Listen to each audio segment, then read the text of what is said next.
Hello बच्चों, चलिए प्रश्न को समझते हैं। प्रश्न है, संक्रमण धातु के मोनो ऑक्साइडों के क्षारीय गुण का क्रम कुछ इस प्रकार, क्षारीय गुण का क्रम इस प्रकार है।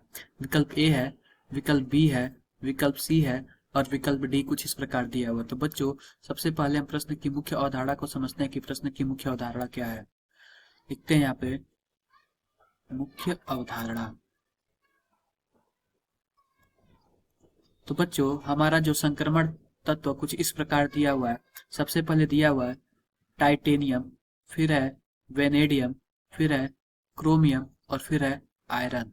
बच्चों, अगर हम इसके ऑक्साइड बनाए, ऑक्साइड बनाए तो कुछ इस प्रकार बनेगा। टाइटेनियम मोनो ऑक्साइड कुछ इस प्रकार होगा, vanadium mono oxide, chromium mono oxide और आयरन मोनो ऑक्साइड। ये बच्चों क्या हुआ, यह एक आवर्त हुआ, यह एक आवर्त के तत्व हैं। अगर हम आवर्त में बाएं से दाएं जाते हैं, बाएं से दाएं जाते हैं तो ऑक्साइडों के, तो तत्वों के, धातुओं के मोनो ऑक्साइडों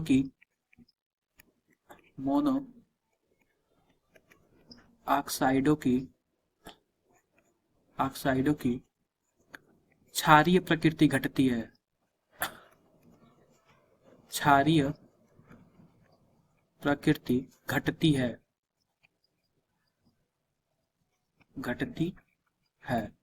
तो इस प्रकार बच्चों हम बोल सकते हैं कि सबसे कम क्षारीय कौन होगा या सबसे ज्यादा क्षारीय होगा। जब हम बाएं से दाएं जाते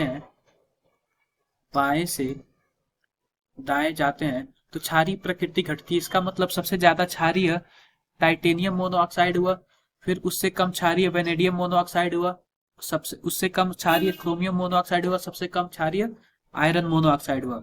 तो बच्चों, अगर हम बात करें क्षारीय क्रम का घटता हुआ क्रम, तो कुछ इस प्रकार है। सबसे ज्यादा क्षारीय टाइटेनियम मोनोऑक्साइड है, फिर वेनेडियम मोनोऑक्साइड है, फिर क्रोमियम मोनोऑक्साइड है, फिर आयरन मोनोऑक्साइड है।